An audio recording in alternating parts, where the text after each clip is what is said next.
was a guide to NGOs working in social issues in rural areas. Uh, the countries to which assistance is provided by Dr. Janardhan is Armenia, Azerbaijan, Bangladesh, Cambodia, China, including Hong Kong, Fiji, Hungary, and all the states of India, United States, Indonesia, Iran, Japan, Kazakhstan, Laos, Luxembourg, Macau, Maldives, Malaysia, Malta, Mongolia, Myanmar, Namibia, Nepal, New Caledonia, Papua New Guinea, Philippines, Poland, Republic of Korea, Russian Federation, Singapore, Solomon Island, and Sri Lanka, Thailand, Tonga, and Vanuatu, and Vietnam. So many countries which even I don't know, sir. It's very nice to welcome you, sir. It's not an easy job for me to introduce you, but I have tried my level best, sir.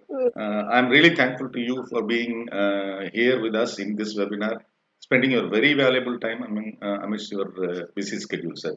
I welcome you to the webinar of Gandhigram Institute Deemed University, sir. Over to you.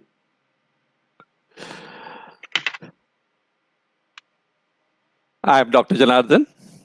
Can you hear me well? Yeah. Yeah. Sure. Okay. So let me start. I'm Dr. Janardhan, and good day to all who are listening to the webinar from different parts of the world. Thank you, Dr. Krishna Kumar, for the kind words of introduction to so detailed.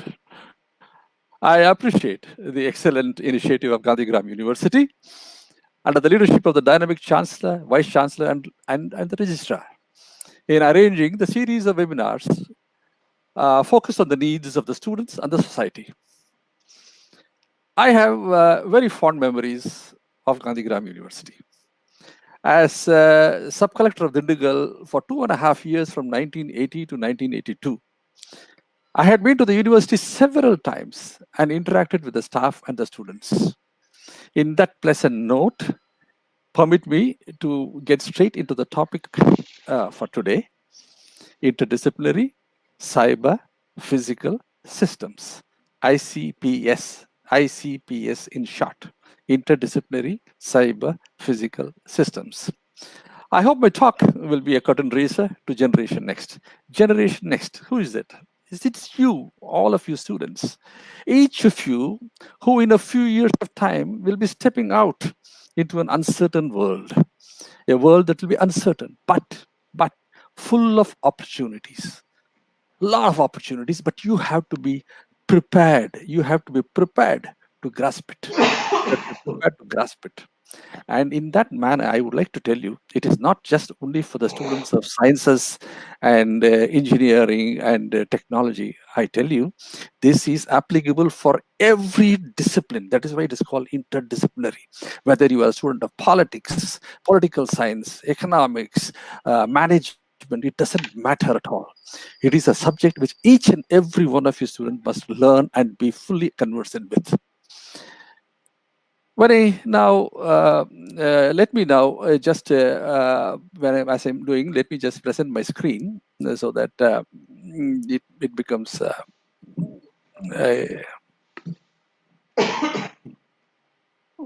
share.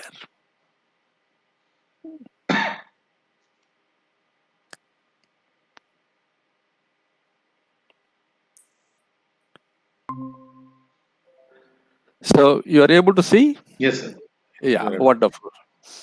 So, as I was saying, it is a subject that is really applicable to each and every one of you, whatever be the subject that you are engaged in. Let me take you back to the year 2000, when I got my first mobile phone. It was from Nokia, an elegant small phone. It was not a smartphone by any standards. All you could do was talk wirelessly and maybe do messages. And a minute call from Chennai to Hyderabad cost me a whopping 37 rupees. And the 1 month telephone bill was around 35,000 rupees. Unimaginable. Fast forward, let's come to 2020. India has become a mobile nation. Every one of you, everyone has a smartphone. And what all we use it for? Not just talking, for chatting, video calls, watching movies, listening to podcasts, connecting to email, Facebook, Instagram, LinkedIn, and all that the internet and the Google Baba has to offer. Why? We are even doing webinars, and many of you may be actually listening or seeing through your smartphone. That's not all. So many apps and applications. Every day is a new day, all using cutting-edge technologies that we do not see. And most of them, this is important, most of them would be cyber physical systems, a group of technologies. What are they? Nanotechnology, IoT, the Internet of Things, blockchain technology, augmented reality, virtual reality, immersive reality, all kinds of realities, communications, 5G, 4G, 5G, and going ahead 6G and 7G, machine learning, robotics, deep learning, artificial intelligence, you name it. All of them come under the rubric of what is called the cyber physical systems. They all interact and intertwine with one another to craft new vistas, new systems, new applications. But why are they called cyber physical systems? And why is it interdisciplinary? Let me answer the second one first. Interdisciplinary, because they find use in every discipline that you can think of, whether it be agriculture, education, health, transportation, urban cities management, automotive, defense, warfare, cybercrime, drones, you name it. The ultimate would be when we have the creation of a social and emotional human being, someone like you and me, and we can't differentiate who is the real me and which is a robot, which is a social human, social and emotional robot. That will be the kind of this thing. Now,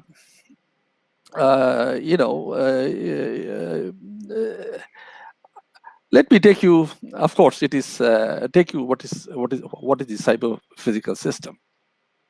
It is of course very fashionable to use the word cyber as an adjective practically for everything.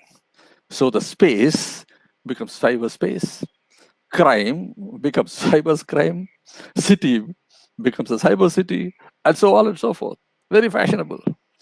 But then, with a little bit of seriousness, of course, Dr. Krishna Kumar tried to explain to you what is the cyber physical system in his own words. Very simple, as you can see in the picture that is there in front of you.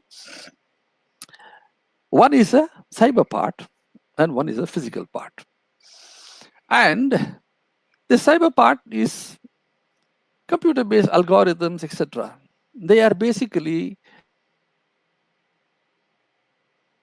computational elements that use the data, knowledge, etc. to do compute and do various things, computational elements. And the second, of course, is the physical part. The physical part could be mechanical, could be electronic, could be mechatronic, could be cybernetic.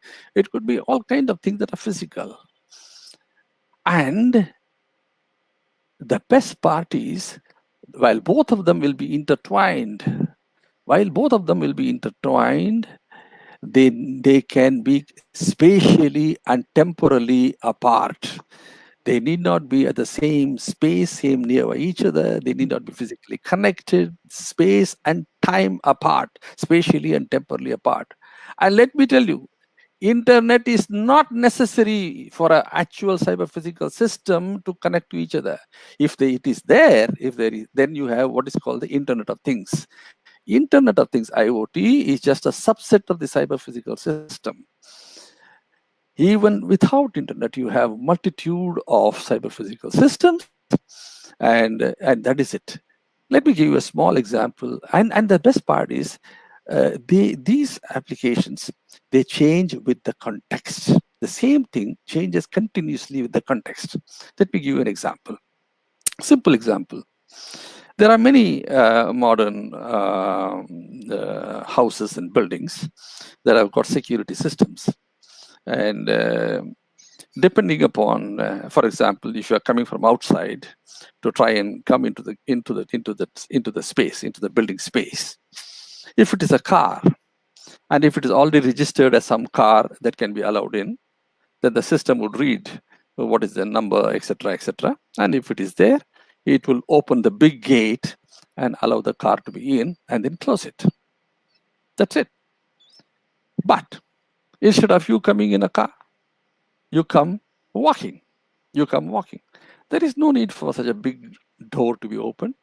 It will recognize you. And if you are a person who is authorized to enter there, it will probably open a side small gate and open that. So it depends on the context. The same thing, contextually, it will take the data, it will take the things and use the knowledge and compute and do certain actions. And this is the essence of the cyber physical systems. And they are really a challenge. These applications are really a challenge for everyone, including the policy makers, as we go through in our society. Challenges of climate, clean air, water, energy, the need for improvement in education, healthcare, so many things. It all depends how we understand and how we apply it, whether it will be a demographic dividend or a catastrophe. Why I am saying this? Because India, we are the youngest nation, and we will remain so until the year 2050. We will be the youngest nation. We need to decide what we do with these technologies so that our citizens benefit. We need to be sure what to do with these technologies so that our citizens actually benefit. Why I'm saying so? I give you one small from the study that I have done. What are the kind of things that will disappear in the next 10 years due to the application of these cyber physical systems in various aspects of disciplines and aspects? Well, drivers will not be there in so much in demand, because there will be many times you will be have driverless vehicles, whether it's trucks and delivery vans and so on. Printers, publishers, newspapers, magazines, they will slowly go out. So the printers and publishers, they will go out. Cashiers and in-store salespeople, they may lose their job. Travel agents, you are able to book it completely on your own. So these travel agents will lose out. A lot of manufacturing workers will go because of the robotic elements that are there. The waiting tables and bartending and so on and so forth, bank tellers, telemarketers, accountants, stock traders, movie stars, even movie stars and so on, will all be losing the job in the next 10 years.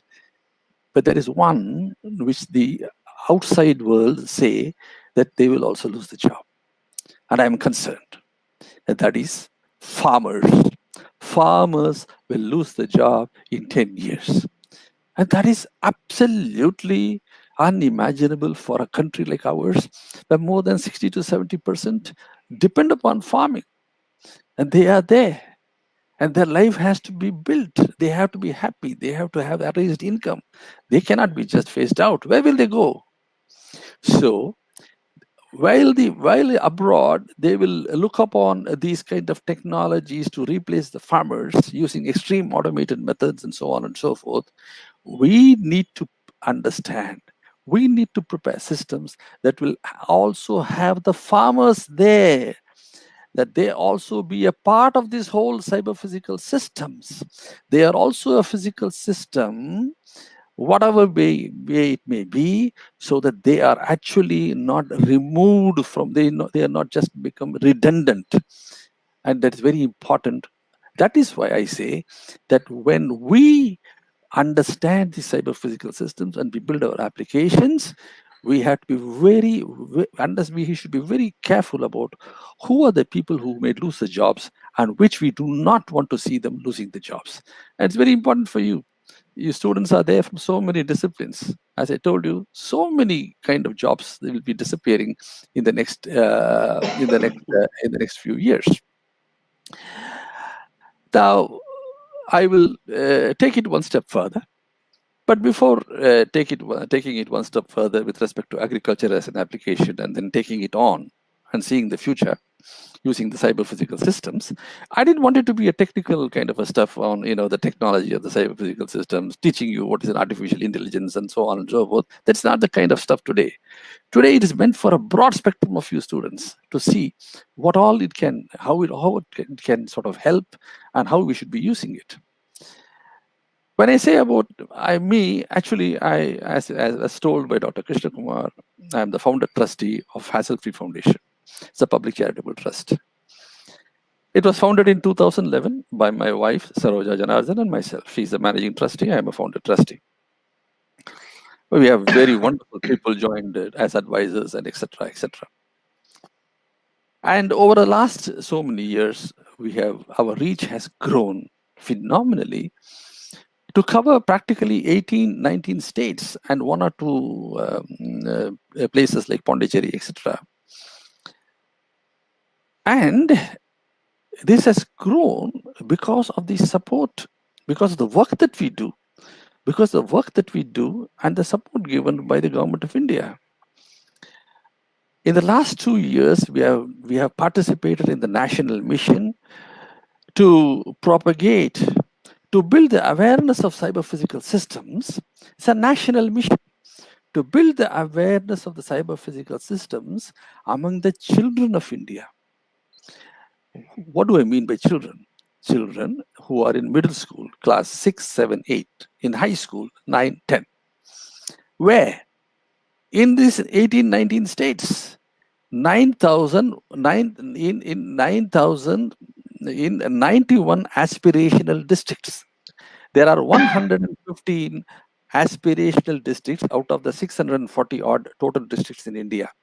In India as a whole, we have around 640 districts, out of which Niti Aayog, etc., the Department of Home Affairs, etc., have decided that 115 of them are aspirational, meaning they are very much, left behind. They have the aspiration to go ahead and build themselves up. And in each of these, and mind you, not just 91 aspirational districts, in them, there are many red zone districts which are full of violence, extremism. There are 34 red zone districts, and in those 34, we work in 31 of the 34 red zone districts in the states of Jharkhand, Chhattisgarh, Bihar, Maharashtra, and so on and so forth. And in each of these districts, we have selected 100 villages and naturally 100 schools. And so there are 9,100 schools, and the children in the schools, nearly 15 to 18 lakh children, 20,000 teachers, we have really gone about in a very systematic manner with evidence and outcomes to be able to spread the message of that they should know about these cyber physical systems. And I tell you, these children have been really fantastic in trying to understand these kind of things, how it can be applied in the surrounding of where they are, in their community, in their school, around them, in their villages, in their panchayats. And they have done phenomenal kind of projects, and we have so many photographs and videos of all of this. I'll just give you one example. You see this is, for example, in this thing of Jharkhand, and you see the various districts are there on the left, and each of them, Tumka, Giri, and so on and so forth. And our command and control system has captured how we have gone about, whether these have been covered, which are the schools which have been covered, whether the teachers have been trained, whether they've taken it to the schools, whether the children have used it, and then and so on. And we have had a phenomenal kind of response in this whole thing, that we are able to actually dynamically and realistically talk to the stakeholders. And we have ourselves used cyber physical systems to be able to build all these things. So we have covered the red zone districts. We have used robotic analytics to be able to even know whether the schools are using it, how the children are using it, and so on and so forth. It's been a wonderful way. So today, when I'm talking to you about about cyber physical systems, I'm talking to you out of our deep experience working about these systems in the length and breadth of India, in the northeast, west, north, south, center, you name it. We have gone around and we have spread. And today, when I'm talking to you with that kind of experience deeply embedded into me. And so I would like to take one small example of an experience. We were in Jharkhand, and we were into many of the districts that were very aspirational and many of them very tribal. And as we were trying to explain them to the children and to the community and so on, we found that the farmers, the tribal farmers there, they really felt. I mean, they initially they were at a loss. All they knew was what they were doing. They were cultivating certain things. There were certain tribal, there were certain forest produce like lac that they were actually also harvesting and so on. But there was one thing that they found: there was a lot of information asymmetry among them.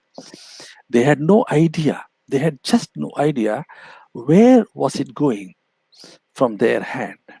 Where was it going? Who was the buyer? Whether they were in India, whether they were abroad. Was it important? What is the price that was setting?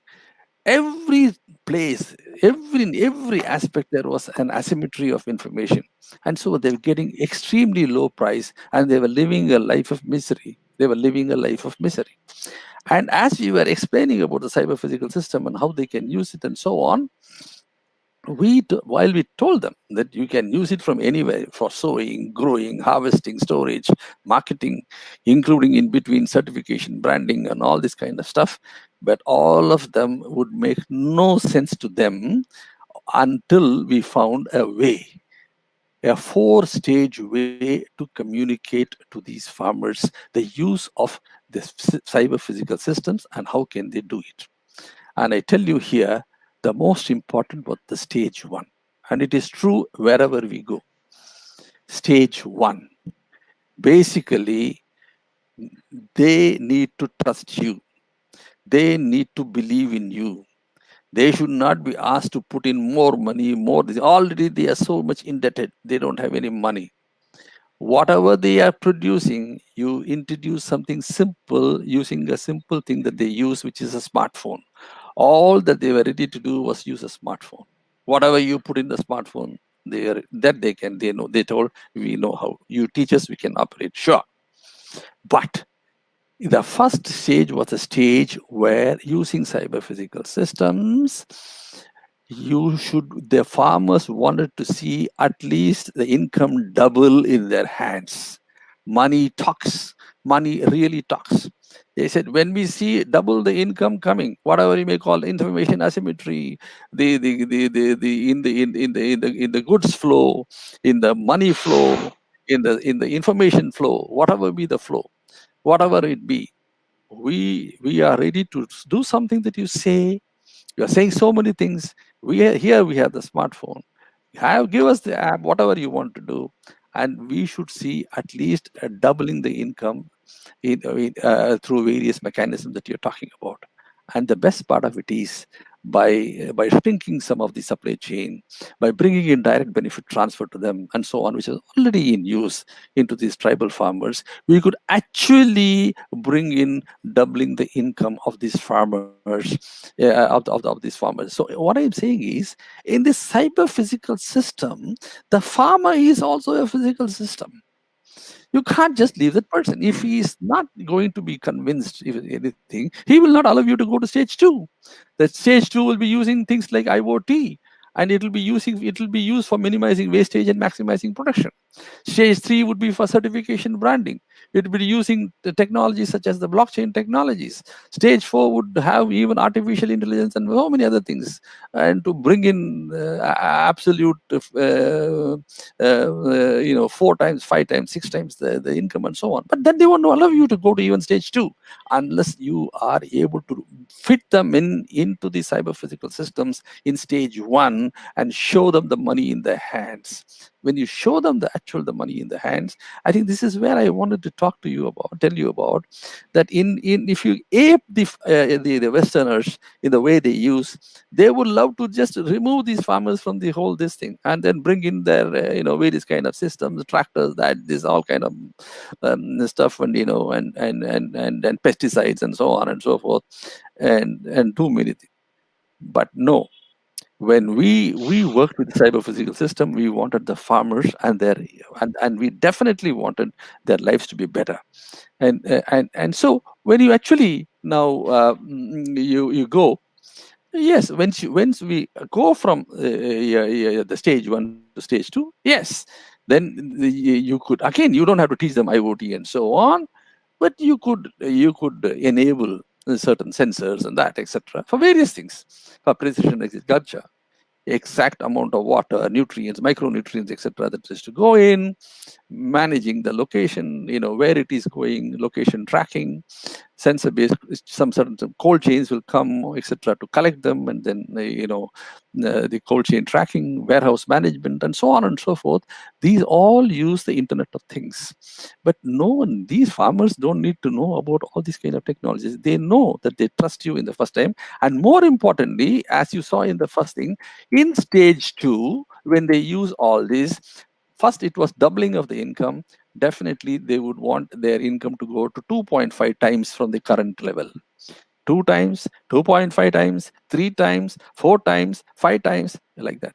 Definitely money also had to come to them. This is very important. So when talking of the cyber physical systems, of course, IoT will not work without communication systems and so on. So these things always intertwine with each other. So the communication could be 4G. Now we are getting the 5G, and later on, much later, you will have 7G. That will be needed when you have completely internet available, whether you are deep under the sea or up in the space. It doesn't matter. You will have the internet, ubiquitous internet all over. Then stage 3, the blockchains for agriculture. The stage 3. So it is for price discovery, for minimizing wastage, for certification, very important, for branding, etc. Certification is very important. The kind of producer they make, certification, etc., very important. Smart contracts. So basically, when they enter into certain contracts, they are smart contracts. They can't be changed arbitrarily. Everyone knows what it is and so on. And the farmers, they also know what is in it for them. And of course, finally going to supply chain efficiency, end to end. So these are all using various levels of blockchain technologies that is in the stage 3 and so on. So fundamentally, but another thing that I found out, that in many of these places where the farmers were there, they were not interested in an individual farming doubling their income. They were interested about their whole the people around them, the whole community, the village, the society, the panchayat, all to develop. Farm income was just an entry point. Not some farmers. For example, in Jharkhand, they were the Munda tribal community in the Kunti district that was declared as red zone, a very violent and volatile place. But they were working with us. We had no problem because they knew that they could trust us because we were showing and we were working with them. It is not that we were telling them, we were sitting with them, understanding them. And what did we understand?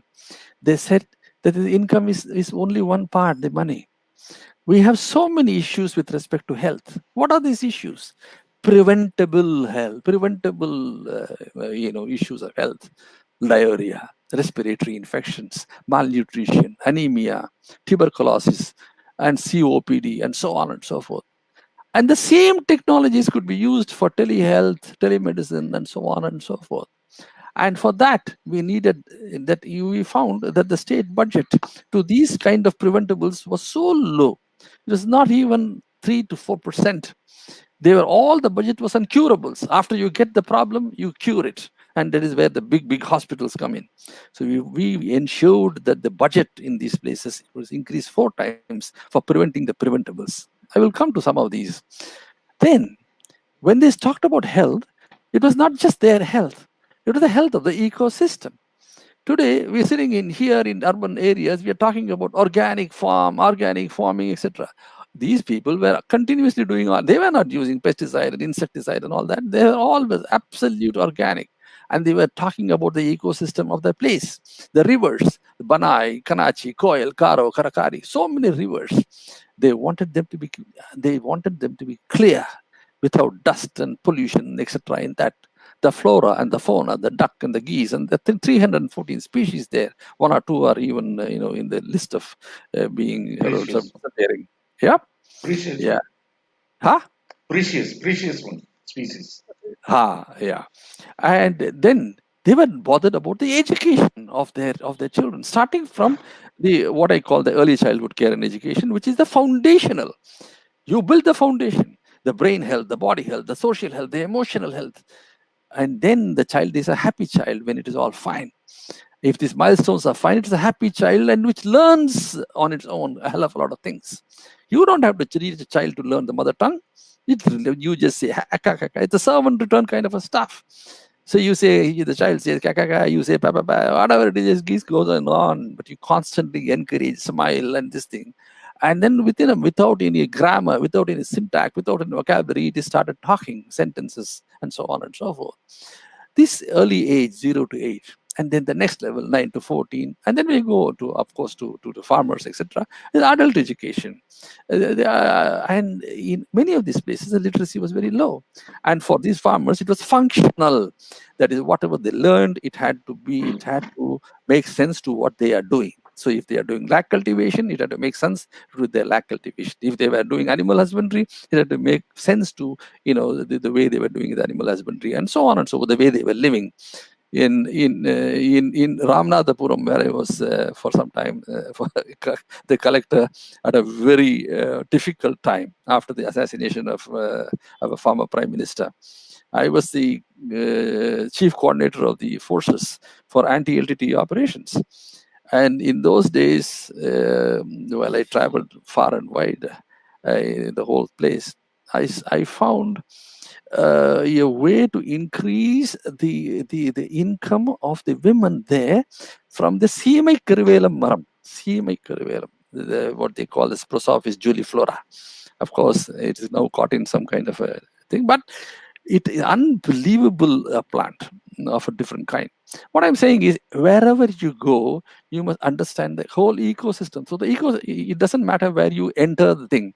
It could be from education, it could be from health, it could be from income, but then all of them wanted an interdisciplinary approach, and an approach that is able to clearly be empathetic to understand what they are and how their life, their culture, their living, their food, their habits, and so on, and to be able to build upon it. And that is how this whole thing was becoming very successful. And you can see it. Now, this is a kind of a thing where it needs a complete team of people who understand education at different levels, who understand preventive health in different levels, health of ecosystems, and raising the farm incomes, understanding technology, understanding how technology can be applied, how these people can be brought into build the trust among those people, and so on. It requires a different kind. And then you have to talk to the policymakers to increase the budget and so on, so forth. So all I'm saying is this CPS, once it starts, it just goes on and on, and there is a way by which it can really maximize a lot of things. So as I come to this talk in some way, I actually wanted to make it really understand. Because I found Gandhigram when I went into the university's website, it was teaching the students so many things. I mean, there was whether it be a diploma or it be undergraduate or a postgraduate. I mean, so many disciplines from all sciences, physics, chemistry, engineering, political science, and so on. Management, accounting, education. I mean, it's a university for so long, from 1946. I mean, unbelievable, and it was covering every area. So there's so many people who are there. You would be doing different branches of disciplines, and that is why I wanted to tell you that the cyber physical systems really would be very applicable in every aspect, whether it is geopolitics, economy, development, energy, advertising, neuroscience, food, gaming, nature, architecture, sport, transport, health, and even storytelling. And I do want to tell at least a few things about in some of these areas,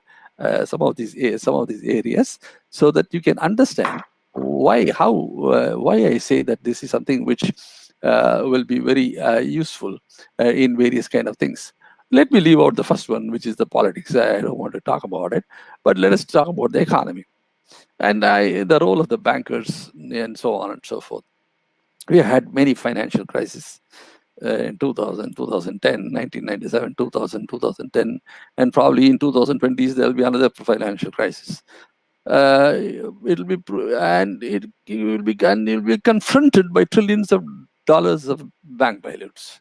It will be impossible for the wider banking system to resist reform. And because it has to be otherwise underwritten by the bailout by the taxpayers, and which will not be always acceptable to all the citizens. But then there is an opportunity. I personally feel that by the year 2030 or 35, there's a good prospect. There's a very good prospect that India will be, of course, definitely it will be the most populous country, but it will also be a very dynamic country in the world. Our leading universities, including Gandhigram University, of course, you call it the deemed to be university, I don't know, whatever it is, Gandhigram University will become a powerhouse of innovation. World centers in exploiting the approaching avalanche of scientific and technological breakthrough. And a reformed financial system will allow the entrepreneurs, the Indian entrepreneurs, to get the committed financial backing they need for the startups, and then to grow big, to scale up, and to become the leaders in Asia and the Pacific. And after a century of trying, India will at last build itself a system for developing enterprise apprentices and technicians that is no longer the Cinderella of just the education system. We would have a complete kind of a system for financial backing for our entrepreneurs. Of course, it will not be plain sailing. Massive political turbulence in China and its conflict with US, its conflicts with India, etc. They will define the next 5, 10, 15 years. There will be a period when the world trading and financial system will retreat from its openness. That will also happen. But then, ultimately, it will be good news for India. It will allow us to re-engage with the economy and build a matrix of institutions that will support innovation and investment. And in these matrix of institutions for innovation and investment, cyber physical systems in all its avatars will play a leading role, will play a very leading role. So whether you are, whatever area you are in, you will have to get to know. And so each of these things that I have given the heading, it could be a kind of a heading for a kind of a research paper that you do, or a project that you do, or something that you want to learn more upon, depending upon what is it that you're doing. Let me take about the next one. Vaccine. We are in this pandemic, in the times of the pandemic. We are in the time of the pandemic, COVID-19. We're all talking about vaccines. But it's not just the vaccines for this COVID that, and if you look at it, the vaccines have been used for various purposes. And we have seen many successes in the past in tackling the preventable diseases of the poor. India has been much polio-free for more than a decade. And this fight against polio represents one of the greatest achievements of the global health to date. It has mobilized millions of volunteers on mass immunization campaigns and strengthened the health system in many countries, including India. And also we have eliminated nearly 99% of the polio in the world, and full eradication is well within reach. Not only that, Vaccines that prevent diseases such as measles, rotavirus, they are currently available in rich countries, a little costly, but they will become very affordable and readily available in developing countries because of use of multiple these things in biotechnology world and so on and so forth, and a lot of support from the cyber physical systems itself. I do expect to see major strides in this area. A rapid point of care diagnostic test coupled with the faster acting treatment regimen will fundamentally change the way we treat tuberculosis, for example, that we can begin planning an elimination campaign. We will eradicate malaria, probably. And even this AIDS infection, you must have known about this RV144 AIDS vaccine trial in Thailand. It has been pretty successful. And so HIV and AIDS, these are the kind of things that are also going to be, tackled. And of course, now we have this COVID-19. Many of the vaccines have come out. Probably by March and June of next year, we will be seeing its applications to majority of the people. What I am trying to say is, in all of this, in rapid development of these vaccines, its cold storage, its distribution, and the tracking and tracing who has been using it and how they are performing, all of them will use cyber physical system to its ultimate core. Yeah. So this is another area. So we talked about economy, we talked about thing. Then let us look at a very interesting thing called neuroscience, for example. I did my course on neuroethics and neuroscience, very important for me. Basically, I think we will be in about 10 years' time, we are likely to have a no-frills brain-machine interface, allowing the paralyzed to dance in their thought-controlled exoskeleton suits. These exoskeleton suits will be made out of nanotechnology, allowing the paralyzed to dance in their thought-controlled exoskeleton suits. We'll probably be able to plug information streams directly into the cortex for those who want it badly enough to risk surgery. What do I mean? There'll be smart drugs to enhance learning, memory, and a flourishing black market among ambitious students who want to obtain them. There will be a flourishing black market of that also. Or maybe, but then, all these are fine. But I hope by then we would have cracked the secret of human memory by realizing that it's never about storing data into our brains. It is about understanding the relationship between the data that is very important.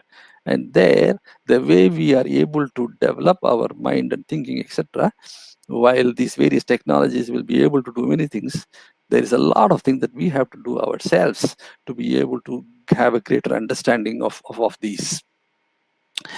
Another very interesting thing for me is, the food issue. India could become a superpower for half the world. I talked about farmers. And if we are able to bring the farmers into this whole thing of these cyber physical systems and use technology to the core, then definitely it is possible. Recently you would have seen there's a lot of investment that is to be coming into the food chain from many of the Middle East countries and so on, in billions of dollars, and it is not just for us. It is for the whole of the countries of the Middle East, going up to the African countries, where a lot of this climate change will make a lot of things impossible for them to grow. And India could be a nation that could be fulfilling the hunger needs of nearly half of the world. And similarly, kind of things in the genetically modified things and the various kind of techniques that are used for growing, that can even open up the possibility of using the extremely areas in the Himalayan, the -20, -30 degrees. Even there, it is possible that one can grow and do it. It's in beyond Uttarakhand and so on, in the upper reaches of Uttarakhand and Himachal Pradesh and so on and so forth. So this is another kind of a possibility. So here we are talking about food, the agriculture, and what all it can do using technology. And you take nano scale, going down at the atom level and so on and so forth. It completely different substances are formed, and the things will get smaller and smaller. And definitely 10 years down the line, when you go to the market to buy a smartphone, you will not see a smartphone like you see today. Possibly when you go there, they will say what are the kind of thing that you want, and a small thing will be injected within you, and that injectable will go in you, and probably your hand will be the screen. That's it. And the various sensors inside, it will absolutely make privacy a kind of thing of the past. We'll have to completely relook at this privacy and so on and so forth, as the smartphones are injected in our body and doing the thing. And then you take a thing like gaming. A lot of time people used to do this gaming, war games and that games where you win or lose, or you play chess, or you play this bridge and so on, with a win-lose kind of a competitive kind of a stuff. But interestingly, people are learning a lot. People are learning a lot by using cooperative games. Large number of people cooperate, not compete, cooperate. And in that whole way, they are able to actually play to solve problems, and they start with absolute unknown, and then they slowly start building their resilience and neuroplasticity in the brain. What do I mean? They start with an unknown. Many times when we start with an unknown, all this education that is there, when we go to an area, new place of work, we don't know what is going to happen. It's going to be it's sometimes many of them, they don't know what to do. They don't know how to start. They freeze. They just freeze. They put their hand in the head and they say, "Oh my God, what to do?" And sometimes they become depressed and so on and so forth. But some, if you're properly trained from a young age, if you do this kind of gaming, etc., properly, you make a start somewhere. Doesn't matter if it fails. Failure is not a problem. You build the resilience. Try. You build the resilience, not bothered about failures. Build the resilience, and then the neuroplasticity, so that you are able to have a clearer understanding in the brain, and how to, when new kind of situation, in an uncertain world, there will be hell of a lot of new situations. For example, I can give you an example. Imagine 10 years down the line, you have a colleague sitting next, 15 years down the line, a colleague next to you. And suddenly after a month, you find he's not a human being. It's a emotional robot, which is looking exactly like, a human being. My God, it will be such a shock for you. But what I'm trying to say is, many of these kind of things which build the resilience and neuroplasticity, we learn a lot from many of the games. If you go on the internet, you will see there are different kinds of games which are there, which starting from a simple Scrabble to Origami, Don't Starve Together, Factorio, and so on and so forth. Unbelievably great games where 4 people can play, sometimes even thousands can play together, and so on and so forth. These are the new things that are coming in the world of gaming and this thing. It is not just games. Of course, we in the part of this cyber physical system is quantum computing. God alone knows where all it will take us, and even nature. We will have to redefine the world, because ultimately a lot of the species are disappearing. And what are those that are left behind? Those that learn to live with the humans. They are the ones that, however much we try, these are the ones that are actually surviving. Hopefully, in the last 6 months, 8 months, we would have learned something. We would have seen our ecosystems grow, plants grow, become greener, more birds and these things and coming, and so on and so forth. But whatever we do, ultimately the nature is also will redefine to those that can actually survive to live with human beings. It's a part of the ecosystem will be human as well as birds and the bees and all of them together. Even in architecture, what constitutes a city itself will change when you have this kind of driverless cars and so on and so forth. And then you are having a lot of these kind of, everyone is becoming richer, eating all kind of food, junk food, all kind of stuff. Probably they are mega cities, and within that you have cities within cities. and with a lot of encouragement for people to walk and cycle and so on and so forth. The architecture of the way in which the city itself will be sort of built, and to have the ever increasing population and urbanization will be unbelievable, and to prevent the crime and so on and so forth. Unbelievable amount of these cyber physical systems will be used to recognize, to track, to see what is going on, who is not following the rules, who is following, etc., etc.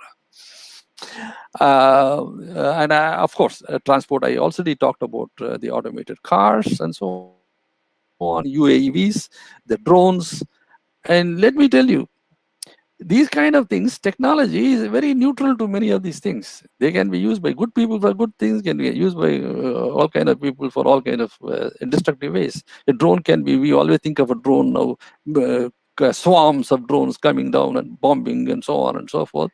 But the drones can be used to plant millions of plants. They can be used, for example, to reduce the time by which the ambulances come from 10 minutes to 1 minute, and to be able to help someone who has had an attack and so on and so forth. Unbelievable the way the drones can be used. And coming to the last storytelling. I've been telling a story to you. In a way, I've been telling a story, a futuristic, a story defining the future. But many of us, I used to read a lot of books. I had a friend in the university, when I was at the university, who used to make me read one book a week. And he used to come and give it to me, different kinds of book every week. And you can imagine, 52 weeks, 52 books. 3 years, I read 150 books because of that one single gentleman. Now, today, I don't read a book in 3 months. Even if I start reading, I read the first 10 pages, 100 pages max, then I go to the last 10 pages and they throw it out. And this reading habit is going down and down and down in the reading of our books. And much like exercising, we like to do it. We every time we have the New Year's resolution, I will exercise, be fit, and that and this. Reading and all these kind of things take a back seat after some time. But not to worry. We now read in different ways. We read we read things which are much in different forms. They are short. They are short ones. They are web comics. They are this thing. They are coming in WhatsApp in forms of different kinds of videos or messages and stories and so on. All of them for the short span and giving different kind of gyans. I really wonder whether the next classic will be on the Twitter classic, as I call it. That's what I really wonder. So I'm coming near to the end of this, my 45 minutes time that was allocated to me. And I do feel that I have one suggestion to you. One suggestion before I sign up, before I end. Please do read the book I, Robo, Volume 1 to 3, if you have not already done so, written by Isaac Asimov, one of the finest writers. And in that I, Robo, there are 3 volumes, Volume 1, 2, 3, each of them containing 8 to 10 short stories. And it defines in that first volume itself the 3 laws of robotics, how the robots have to be built with the 3 laws so that humanity is not sort of destroyed and not lost. It has to follow the 3 laws. But even within the 3 laws, he builds the story starting from a simple, clunky kind of small robo a child is playing with. And that is in the chapter 1, that is the story 1 of the volume 1, to the last story in the chapter 3, where he's talking about the presidential race in the United States. Mind you, this book was written in the 1970s. He is talking about the presidential race, and there is one of the person who is now running for the president. He is talking to his constituents. He is telling what all he can do and so on and so forth, like it happens any of them. And suddenly one other person comes looking exactly like him, behaving exactly like him, and doing everything like, and saying, I am the person. He is not. He is actually a robo. And there is a tussle between the two. And the people are aghast, not knowing who is the real person and who is a robot. And finally, very show of hand, they say, okay, you all decide who is a real person. And they all, at the show of hand, say one. They point to one and say, he's a real person. That is a real person. That's the real. And then the other person is chucked out, and then it takes place, and then he ultimately ends up becoming president. And no one knows, as per Isaac Asimov, whether he was actually a real person or a robo. That is the end of that iRobo series. And mind you, this will become a reality in 10, 15, 20 years. You will have an ultimate social and emotional human being, and we should know, unless we know these technologies and applications, we will all be taken for a big surprise. Thank you very much for listening to me. I hope you appreciated the way I spun this whole thing for all the disciplines that can be there. And each of you there who should actually dwell deeper into these cyber physical systems, their applications, their uses, and see how it can be used in your own area, so that you actually develop to be a great person, a great human being, able to contribute to society and to your own growth and development. Thank you. Thank you, Dr. Janardhan. Yeah. Generally, people will say that, yes, as you rightly said, everything would be robotized. I humbly submit that there cannot be a possibility of robotizing people like you speaking and people like we getting benefited. That cannot be robotized. Okay, that's a good thing. Thank you so much for a very passionate and very emotionally. You have explained everything whatsoever in a beautiful form, in a very beautiful form. It was like sitting aside a river which is singing. Oh, That's the feel you have given today, for me at least. It was very interesting when you speak. Uh, the way you explained very passionately to student fraternity. That was the first ball which went off the stadium. You will find a world, uncertain world, with full of opportunity. The greatest expression I can see ever, which is a very optimistic expression for a student fraternity, that you are going to face an uncertain world, which is full of opportunity. The first ball itself went off the stadium, above the stadium rather. Thereafter, innovations, the importance of innovation, the redefined financial systems, re-engaging to the economy are certain things which probably those students will pick up from their own, they have their own way of picking up things, and I'm sure this webinar will certainly be a library material for future generation to refer and get enriched. Thank you so much for that, sir. Now, uh, when we have 5 minutes space or 10 minutes space for questions, we are starting with that. The first question is from me, sir. Uh, I have been in a corporate and I am now in a different field together. Just to ask how this corporate IT security and the CPS IT security is different. How you feel it could be different, or it is different, or what is it exactly? No, nothing is different. It's simply that the corporate security, etc., they get redefined, they get improved depending upon their this thing, and they use the technologies so that they are able to have the desired outcomes. You know that whatever kind of security you try to build, there are enough number of people in the cybercrime world who want to break it. So you have to be always one step ahead. They will be one step ahead of you. So it's a continuous tussle. when you use any kind of these softwares, these antivirus, and every day you will have a definition of at least 50, 100, 200 new definitions of new virus. These things coming up every day. That's for a simple thing. When you are actually using corporate kind of a thing, which is oriented towards business and business outcomes, and what are the things that are IPR, your intellectual property, whether they should not be get stolen, and so on and so forth, you need different kinds of security for different kind of business purposes. Ultimately, security is defined by the business that you are in. You don't need all this kind of security if you're just having trash with you. So I think that's it. It all depends upon, it drives from the corporate business what they consider as important to them. Thank you so much, Professor. No, I have very different thing to feel. Like we have a very ambitious plan of our Prime Minister, Atmanirbhar Bharat. The government is building up smart cities. Right?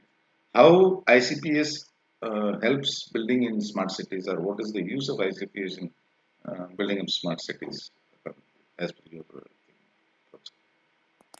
I think every aspect of building a smart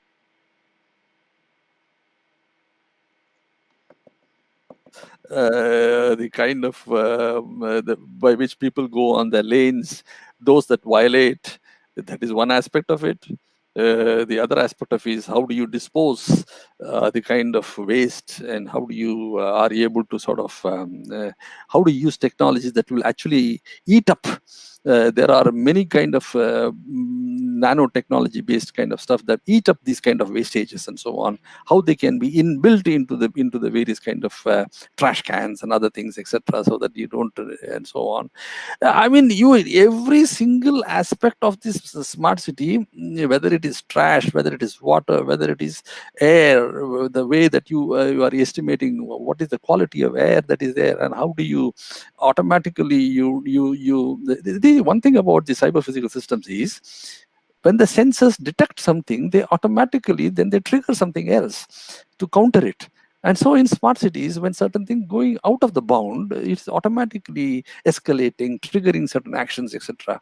So that various decisions can be taken by the administrators, by the politicians, and so on and so forth, whatever it may be. So smart cities by definition has to use unbelievable amount of IoT. The way even you design using 3D printers, even 4D printers. For what I mean is, just imagine a house which is near the sea. Over a period of 3 to 4 to 5 years, you will find many of these grills, etc. They're getting rusted, and you need to take care of them. Then you build the thing in such a way, automatically when this thing starts, it automatically sort of triggers an action by which then the rusting can be avoided, or something can be coated, or something can. So over a period of over time itself, so you can 3D print certain things on a fourth dimension. You can automatically have systems by which they can continuously manage them and so on. I mean, in this concept of smart city, there is nothing that we do or we plan or build that is not dependent upon it. And rather, I would go one step down. I would not want so much, because in India we don't have that culture of metropolitan culture. We take like Chennai; it is like a village that has outgrown itself. Rather, I would like to have a smart panchayat, a smart block, a smart tehsil, a smart district, so that people get the value of everything within that. That is where I told about the ecosystem approach and so on and so forth. Absolutely. It is manageable. It is manageable. And it will ensure that people do not unnecessarily come and have these all kind of problems in the urbanized the world. I think we need to re-look at the urbanization itself, and look at urban smart panchayat as a concept, and Gandhigram University with its ethos built from 1946 from I think your founding father has been. I think you should have a kind of Atmanirbhar, some kind of a project that builds this smart panchayat, and definitely I can help in this kind of stuff. Yeah.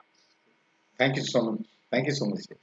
And this is something which was very, very encouraging. We will try our level best to bring it up and seek your support in developing some model for this in our level.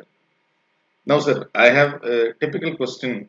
We are talking about CPCS, ICPS in many subjects like physics, mathematics, computer, IT, so on and so forth. Management is one thing which generally our students feel that this ICPS goes above their head. How do you feel that it is relevant for the management students also? Because I feel there is a gap in understanding that. There will be no problem. After all, what are you doing? You are managing. Management is to manage something. What are you managing? If you are really outcome and evidence based person, then you are trying to see whether the outcomes are actually happening. We are not talking about the inputs. We are not talking about the activities. We are talking about outputs and outcomes. And when we are looking at these outputs and outcomes, whether we're seeing whether they are within a range. So we are measuring the indicators, we are monitoring them to see whether they are within the range. And when they go out of the range, then we come into the what is called managing to see how to ensure that they get back into the manageable space. And here, the organizations, the defense and various things, they have really built this into an art form. It started as a C square, I square. It became C3 IQ. It became C4 I4, and so on. Command and control systems. C command and control systems. Communication and computing systems. These are the C things. Command and control, communication and computing. These are the C4. I square, information, intelligence, integration, interoperability. These are not just within the country. Now, when, for example, groups of countries are coming to form blocks like the Quad and the other things that they're talking, they are entering into kind of agreements so that they are able to share the data, the information, build the command and control systems, have the kind of their systems work together in an interoperable manner, and so on and so forth. This is the highest form of management. So whether you are having a small a corporate entity that you are managing, or you are having a management system for the entire country or a group of countries, these kind of concepts like the C4, I4, etc., they are unbelievably useful, and they have developed into like an art form. They use phenomenal amount of technology for their working, and I would really want your management students to have a really deep dive into these systems. Yes, yes. Thank you, sir. Now we are coming to a formal closure, and even by heart, I feel that we should have some more time with you, till mange more type of thing. But unfortunately, because of restrictions the classroom session should start immediately after the lunch, so we have to cut short. And I'm really thankful to you, Dr. Janardhan, for being with us in this webinar. And you had given a very, very nice. Uh, it's not a curtain raiser. It's really a clear picture about what exactly is interdisciplinary cyber physical system uh, for today and for the future for our students. You have enriched us in your own way, and I'm sure our students are able to pick up. They are good at their level, and I'm sure that they will pick up this particular webinar, and they will use it for their studies in future, in research, in bringing in new things, inventing new things, innovations, and so on and so forth in their life. I really personally thankful to you, Dr. Janardhan, for being with us on behalf of the university, the management. I thank you very much for being with us in this webinar, and I'm looking further for inviting you to Gandhigram post this Corona scenario, maybe in April or May. You can come and visit, lead us, throw some light to our students, and enrich them for their benefit. Thank you so much, sir. Thank you for being with us. Jai Hind. Jai Hind. Thank you. Bye bye.